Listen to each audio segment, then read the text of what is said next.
आप सभी का मन विचलित है, वैसे ही मेरा भी मन अंदर से थोड़ा विचलित है, क्योंकि एक कलाकार के नाते हम। जैसा कि सबको पता होगा कि खेसारी लाल यादव का एक नया गाना आया है, ना जियम तहरा बिना, और ये एक बहुत अच्छा सैड सॉन्ग है।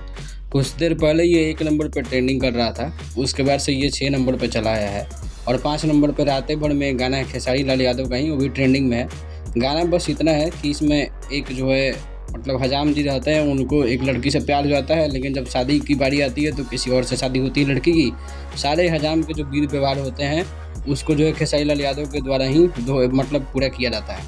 और ये गाना राकेश मिश्रा का एक पुराना गाना आया था, टाइटल भी लगभग सेम ही है।